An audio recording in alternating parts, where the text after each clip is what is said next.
Hey guys, welcome back to my channel. And आज हम solve करने वाले लीड कोड 75 चैलेंज जो है वो उसका नेक्स्ट क्वेश्चन करने वाले हैं। वो है क्वेश्चन नंबर 1657। एंड इसका नाम है determine if two strings are close. तो यार ये क्वेश्चन फटाफट पढ़ लेते हैं। Two strings are considered close if you can attain one from the other using the following operations. वो बोल रहा है कि स्वैप कर सकते हैं हम। Okay, transform every occurrence of one existing character into another existing character and okay. So वो क्या बोलना चाह रहा है कि इवेंचुअली अगर हमारे पास ए बी सी है तो हम उससे बी सी ए बना सकते हैं क्या। तो अगर हम देखें तो हमारे पास ए है, उसके बाद बी है और उसके बाद सी है। नेक्स्ट एग्जांपल देखते हैं। हमारे पास एक ए है बट यहाँ पे हमें दो ए चाहिए थे तो वो हमारे पास अवेलेबल नहीं है। तीसरे में आके देखते हैं, हमारे पास एक सी है। ओके, ये फॉल्स था, ये ट्रू था। हमारे पास यहाँ एक सी है बट यहाँ पे तीन सी है। ओके, सो वो क्या बोलना चाह रहा है कि तीन बी को तीन सी में कन्वर्ट किया जा सकता है।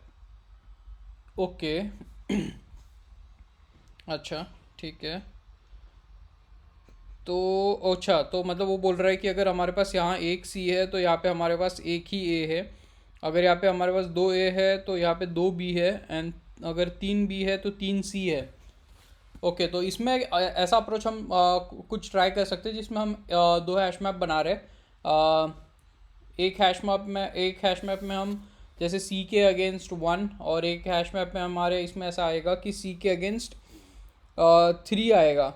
बट इवेंचुअली आप अगर देखोगे तो इन दोनों की लेंथ हमेशा सेम रहेगी। और कुछ भी कर लो, बी अगर तीन है तो हमारे पास सी तीन होने चाहिए। तो वैल्यूज़ जो होगी हमारी इसमें हैश मैप में आप देख सकते हो कि काइंड ऑफ सिमिलर होगी दोनों तरफ। तो अगर इसमें देखें तो हमारे पास हैश मैप में वैल्यूज़ सेम नहीं होगी तो हम उसे फॉल्स कर सकते हैं वापस। अगर हैश मैप में वैल्यूज़ सेम हुई, जैसे ए वन हुआ, बी वन हुआ, सी भी वन हुआ, तो हमें सिर्फ वैल्यूज़ देखनी है। कीज़ नहीं देखेंगे, हम सिर्फ वैल्यूज़ देखेंगे। अगर वैल्यूज़ सेम है तो आई थिंक हम आंसर ट्रू दे सकते हैं। चलो ट्राई करते हैं एक बार।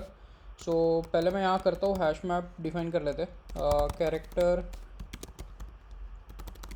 इंटीजर, इसको हम लोग बोलेंगे map one is equal to new hash map. ठीक है। उसके बाद इसमें पहले वैल्यूज़ डाल देते हैं।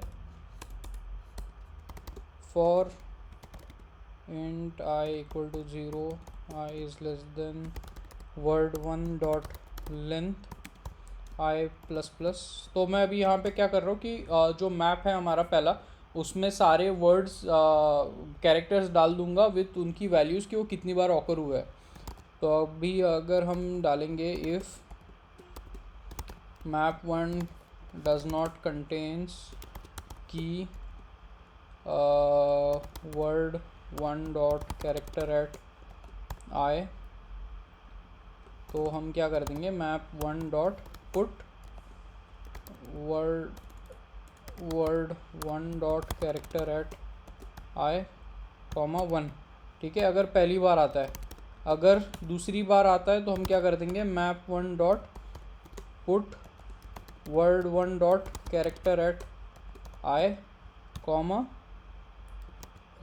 मैप वन डॉट गेट, उसकी पहली की वैल्यू हमें लानी पड़ेगी। तो map one dot get word one dot character at I, ये कहाँ ख़त्म हो रहा है, यहाँ पे। तो हम इसमें क्या कर देंगे, प्लस वन कर देंगे। ये हमारे इसमें मैप वन में ऐड हो जाएगा। एक काम करते, इसी को कॉपी करके सेकंड मैप भी बना देते। इसमें कैसे होगा कि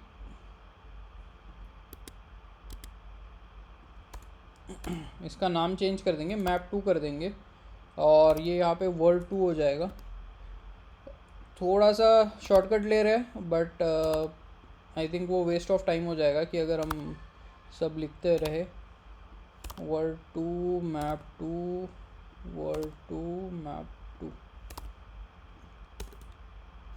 अब एक है कि हमें जैसे अगर हमारे पास सी है तो हमारे पास यहाँ पे भी सी है, हमें चेक करना ही पड़ेगा कि हमारी कीज़ तो अवेलेबल है, ऐसा ना हो कि यहाँ पे क्यू है तो वहाँ पे जेड है ना। तो उसके लिए हम क्या करेंगे कि if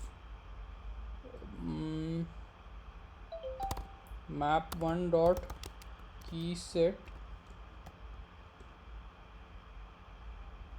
dot equals map two dot की सेट, अगर ये है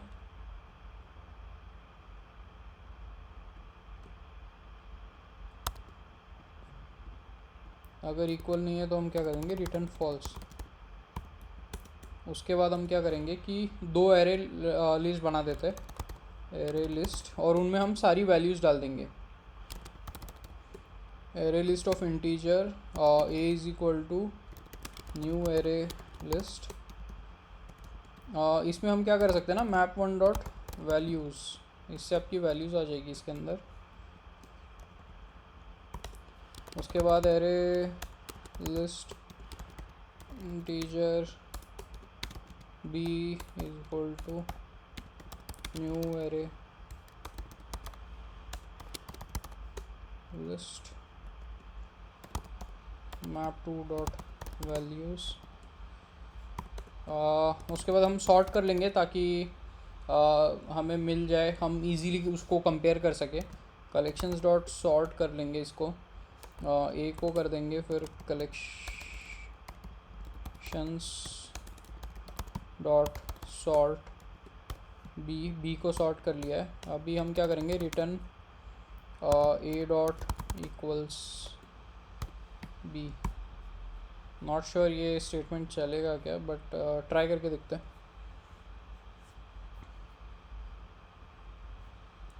फॉर में इशू दे रहा है, for int I equal to 0, I is less than word1 dot length, word2 dot length।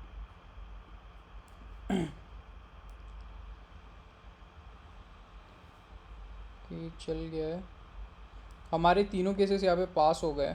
एक बार कोड सबमिट करते हैं फिर देखते हैं।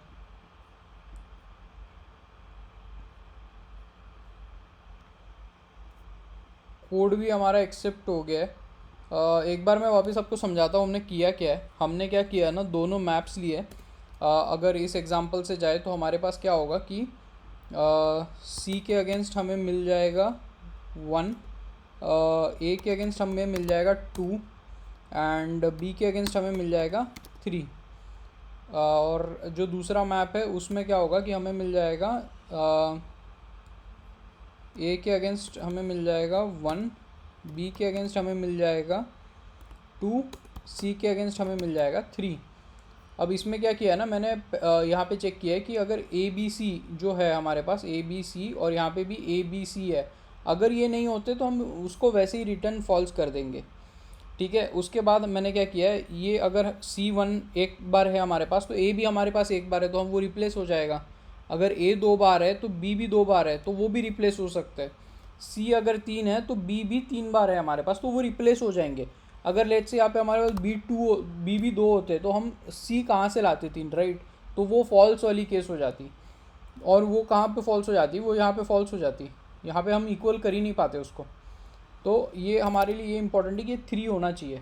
अभी आप देखोगे तो वैल्यूज़ जो है तीनों 1 2 3 और 1 2 3 वो इक्वल हो गया, तो हमारा क्वेश्चन सॉल्व हो गया। अगर आपको वीडियो अच्छा लगा है, एक्सप्लेनेशन अच्छा लगा है, तो प्लीज़ वीडियो को लाइक करना और प्लीज़ चैनल को सब्सक्राइब करो यार, बहुत हेल्प हो जाएगी आपकी। Thank you.